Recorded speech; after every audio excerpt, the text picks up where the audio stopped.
Hi, I'm Jake. I make RPG supplements and videos about Pathfinder 2, or PF2. I love PF2, and I love the Tian Xia book. It's amazing. There's so many options. Did you guys notice that there's like almost the entire book is just player options? This is amazing. I love when they come out with a new Lost Omens setting book and they split it. This is for GMs, this is for players, because I might be a GM, but I'm excited about the player book way the hell more than the GM book. Anyway, we're covering the Cultivator today, because requested. I don't know, maybe more people want to hear about the Cultivator, because, like, from multiple sources, because it's already out there. Anyway, Cultivator archetype. Cultivators are seekers of immortality who practice occult disciplines to refine their chi. By gathering and purifying vast quantities of chi and enriching their body's chi with energies from the universe and creation's forge, these warriors pursue or cultivate immortality and gain mastery over life and death. Many cultivators seek to become ageless immortals with awe-inspiring mystical powers known as Shan, and potentially even ascend to divinity as minor officials of the Tian pantheon.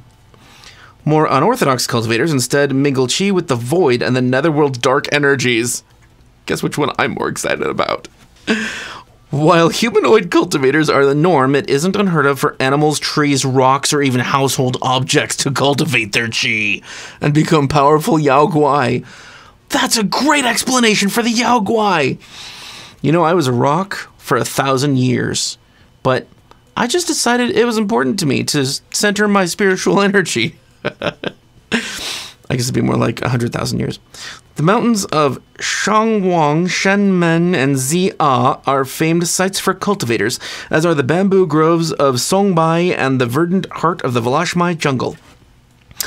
All types of cultivators are watched over carefully by Tian Xia's imperial dragons, for cultivators go against heaven's will in seeking to transcend their ontology and destiny. There is little place for the timid among cultivators as they seek to stand among the most powerful beings of both earth and heaven. As a result, their personalities tend to be extreme, possessed of otherworldly benevolence, hellish wrath, or unmoving poise. I like that. I could think of a Yao Guai who was a crane who was just completely obsessed with themselves and arrogant trying to be a cultivator. The intense effort and discipline required to reach the peaks of cultivation weed out most aspirants before they can even truly begin, and the tribulations that most cultivators attract winnows the rest. Winnows means cuts away. While calamity drives many to cultivate, rumors persist that gods and dragons alike test and punish cultivation's path with yet more hardship and woe. For every cultivator who eventually attains immortality, 1,000 more aspirants meet their ends in the cruelest fates. Cultivators are rare, even within Tian Xia. I really like that intro, because it makes you feel unique just by choosing the archetype. That's cool. Alright. Cultivator dedication, level 2 feat. Rare. Prerequisites, trained in occultism. That makes sense. Through an esoteric, often exacting, regimen of meditation, diet, and exercise, you've learned to transform your body's inner workings into a crucible of planar and spiritual energies. These austerities allow you to refine your body's vitality into chi, the foundation of all cultivation. You become an expert in occultism. In addition, you gain the Adapt Self-Domain spell as a focus spell. It costs 1 focus point to cast a focus spell, and you start with a focus pool of 1 focus point. You refill your focus spell, blah, blah, blah, as a focus point. Your cultivator focus spells are occult spells. You're trained in spell attack modifiers and spell DC. Your key spellcasting attribute for these spells is wisdom. I will put Adapt Self on the screen in just a moment, but essentially it gives you either the ability to breathe water, the ability to swim, dark vision, or resisting elements. Doodle-oop. Doodle-oop. Cultivator focus spells are treated as chi spells for prerequisites, counting the number of chi spells you possess and their effects, such as Jiangxi's Drain Chi. Okay. Count as prerequisites. Okay, so that also involves any monk feats that require chi focus spells, because they're the same thing. They just change the spelling of from ki to qi, pronounced chi. Doesn't matter. Next feat, level 4. Wait, is that it? That's all it does? That's all it does. Okay, so as a dedication, giving you a focus point is rare. It's quite uncommon and boring because that focus spell is boring and it doesn't do anything else, really. It makes you an expert in occultism, so you can do that really early. Ooh. All right, let's hope the rest of it's cool. Next feat, level 4, Immortal Lightness. You breathe, allowing your golden core to release chi into the meridians governing your lower body and break into a burst of speed that could shame arrows in flight. You gain the Athletic Rush domain spell as a focus spell. Really? Are we just going to keep getting focus spells? All Athletic Rush does is that for one action, for one round, you get a plus 10 foot status bonus to speed, plus 2 on athletics checks, and as part of casting of the spell, using that one action, you can stride, leap, climb, or swim. That's it.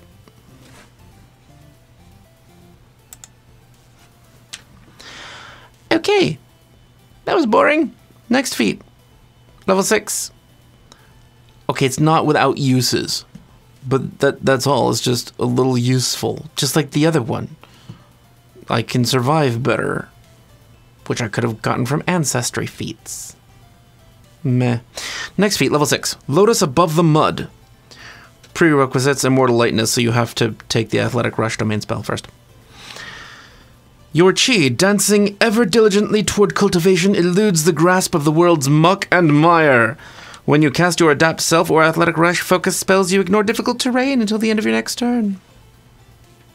That's a fucking feat. God, that's so boring. Yes, okay, that's technically useful too. Difficult terrain does not come up in all adventures. It just doesn't. And in an adventure that I run, I just forget that it exists because I'm focused on other things. I just don't use it much. So that would not help in my adventures. Next, level 6 feat. 3 clear breaths.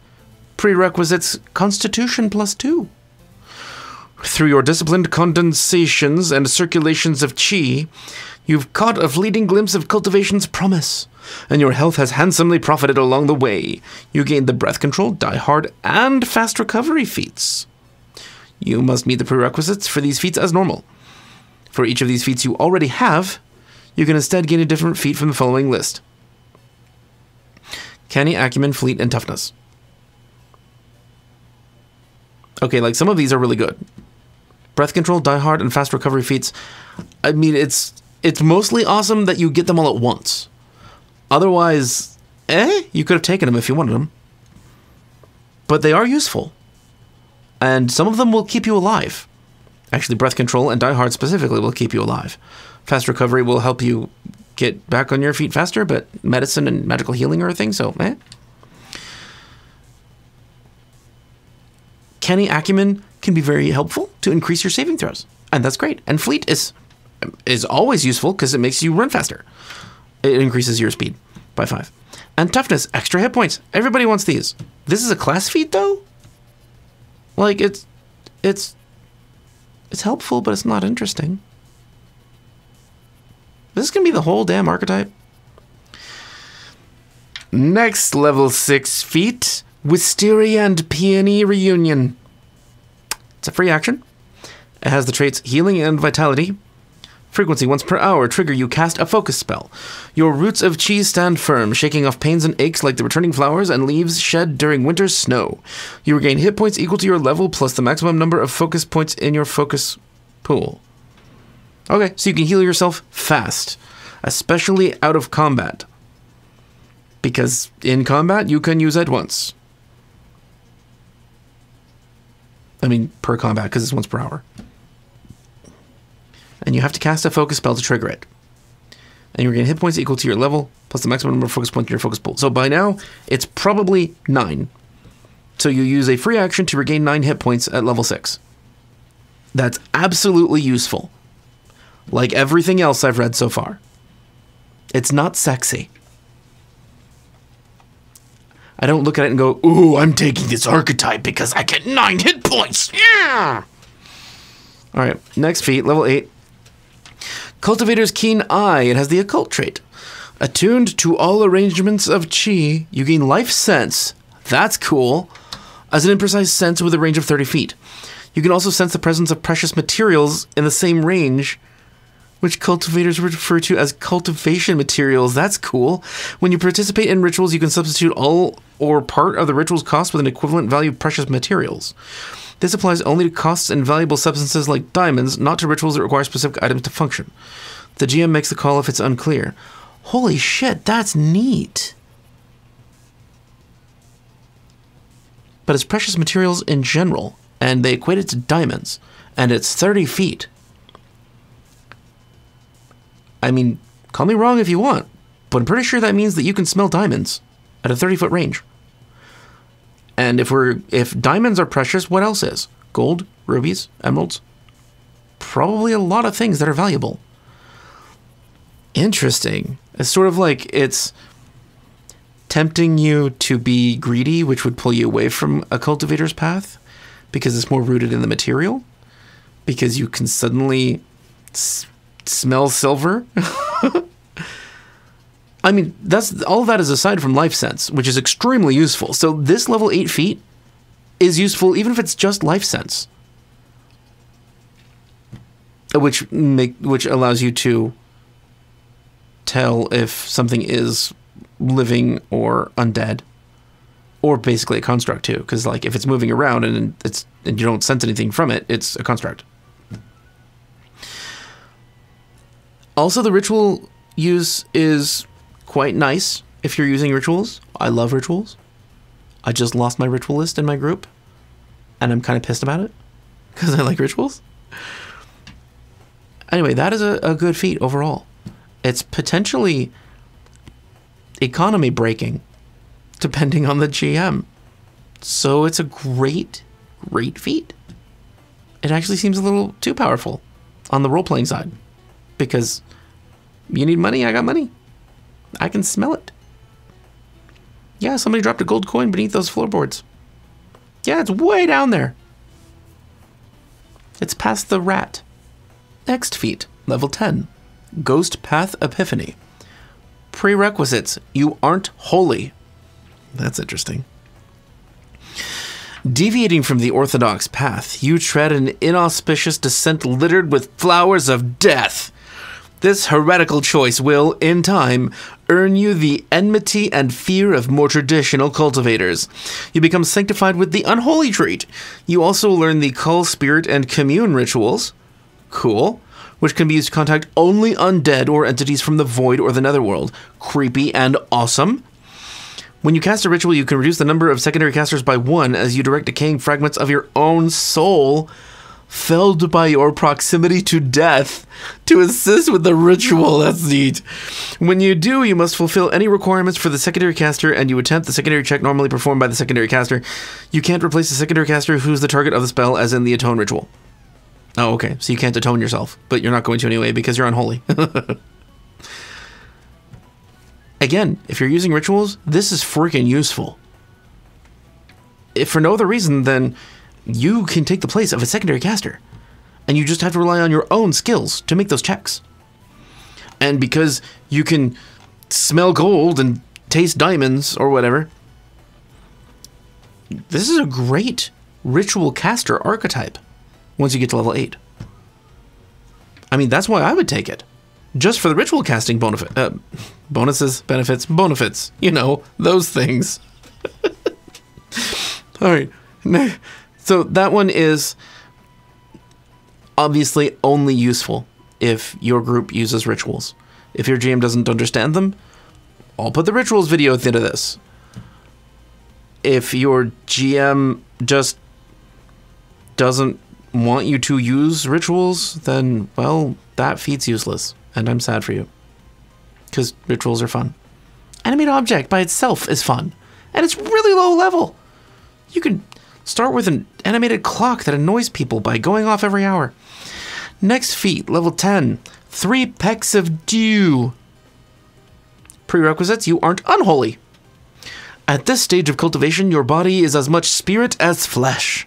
While still fettered to the physical realm, your form flourishes without needing conventional food or drink, and your natural healing now rivals that brought by scalpel and suture. Okay. You become sanctified with the holy trait. When you perform the subsist downtime activity, you can use occultism for the skill check instead of the skills normally associated with your environment. That's cool. If you do so, this activity gains the vitality trait as you subsist on ambient chi within your environment, within your environment's dew-laden air, and create shelter from solidified emanations of chi. Would you like to live in my ghost house? Don't mind the glowing furniture. It's just from inside me. Additionally, when you refocus, you can also treat wounds at the same time. Nice, useful. If you do so, you can use occultism for checks to treat wounds and disregard the need for a healer's kit. This activity gains the vitality trait as you circulate healing chi through your own body or transfuse your ally with healing chi. Mostly cool for roleplay. That is mostly it. I mean, and it's extremely useful for survival games, but usually in survival games, GMs don't want you to have magical ways to survive because it's a survival game. Yeah, this is just fun for roleplay. Okay, yeah, it's technically useful because you get to roll occultism to treat wounds instead of medicine. You don't need a healer's kit. But you can suck the water out of the air. Even for roleplay, for me, it's boring. Because it doesn't do a variety of things. And it doesn't do anything spectacularly well. It just allows you to do things that most GMs don't care about role-playing anyway, like you ate food. Great. Let's get on with the adventure. And it lets you substitute one skill for another. Is that really worth a 10th level feat? I can't say it is. Okay, that's sad. And then we don't have another feat until level 16. Well, maybe it'll be awesome. Next feat, level 16, the Bitter Scholar's Promotion. Prerequisites, Ghost Path Epiphany. So you have to be willing to talk to undead and demonic spirits. Tian Xia's shining cities belie its empire's long shadow of death, darkened by thousands of years of suffering and injustice. Such a pleasant beginning. You pursue immortality not through tuft hunting with heaven's dragons or their imperial brats. Yours is the power to crack its corrupt wheel, for you can now release the ghost gates to expedite the dead's revenge at being cheated of their fates. Okay, this sounds badass. You cease aging, and regardless of your actual existential state, now register as an undead to effects that can detect undead, such as life sense or spirit sense. In addition, you learn create undead rituals for Gashado Kuro, Jiangxi, and Shuigui. Those are from Pathfinder Book of the Dead 95, 158, and Lost Omens Tianxia World Guide 298. On a success with one of these rituals, you gain the effects of a critical success instead. That's awesome, because undead minions are fun, and I think I really liked that feat, because you stop aging. I know, it's not really a big deal, because you don't magically age in this game. Mostly. I mean, I've done it, but I'm a dick. And you register as undead, so that's fun. You could, like, disguise yourself as undead and just hide among your undead servants. But again, it's useful if you're using rituals, and only then. Besides the roleplay of I don't age. Next feat, last feat, level 16. The Immortal attains the summit. Prerequisites, 3 pecks of dew. So this is for the holy people. Your cultivation bearing glorious fruit, you behold heaven's will. Returning from your vision of the holy mountain, you become an immortal with mystic potency over the terrestrial realms of wind and water. You cease aging, and regardless of your actual existential state, now register as a living being to effects that can detect living creatures, such as life sense or spirit sense. That makes sense. In addition, you learn the control weather and plant growth rituals, which are useful, mostly for roleplay. You can use occultism instead of nature for these rituals. On a success with one of these rituals, you gain the effects of a critical success instead. Seriously? No. The other 16th level feat is way more badass. I'm summoning vampires. What are you doing? I'm letting their crops grow better. What's the choice here? There doesn't need to be the good holy choice. No, the other one's more fun. I know it really depends on the person. So having control weather and plant growth rituals are cool. I kind of like the idea of just having those as passive effects. In fact, I think I would probably say that if you're in my game and you take the Immortal Attains the Summit, that the control weather and plant growth rituals, sure, they're useful, but instead of being able to get a critical success instead, if you don't even perform the rituals, you always have the effect of a success within range for that ritual at all times. You can just alter the weather and control and help plants grow just because of your nature. That, I think, at least feels closer on par with I'm summoning vampires to do my bidding. Yeah, that'd be fun. Oh, that's it. Okay, so I really like the ritual feats of this. And it is extremely useful if you're just trying to get more focus points, because you just spend a single feat. The Cultivator dedication gives you a focus point. And there's stuff in this. I don't really care for this archetype. It's just not... It doesn't have enough stuff in it for me to care about investing in it. However, I would say that if somebody just wants to do ritual stuff, that I would allow them to consider the Ghost Path Epiphany and Cultivator's Keen Eye as part of another ritualist type archetype, like Eldritch Researcher, because it's just ritual stuff. Cool. So I guess parts of this I really like. Overall, not worth it. Unless you just desperately need a focus point. And you don't want to take Blessed One for some reason. Because why wouldn't you just take Blessed One? You get Healing Hands. This gives you the ability to get gills. Ooh, I have gills now. Ooh, gills. Thanks for joining me. I appreciate your time and attention. I also appreciate the request to read this, because it is interesting, and parts of it are extremely useful for other purposes. But overall, it's boring. Skip it. Unless, like I said, you need focus points. If you're a patron, thank you for being here all the time, like I am. And if you're a patron or not, and you want to get a hold of me, just go to Discord. The link's in the description to just talk to me when you want. I know I'm busy a lot of the time, mostly because I'm busy making videos or writing creations for our patrons, because the patrons get stuff made for them, the highest level ones. If you want to see the rest of the Tian Xia stuff, it's here. If you want to see the ritualist archetype, it's here, because rituals are cool. And it's the ritual playlist. There's a couple of ritual things on it to show your GM or to just watch yourself.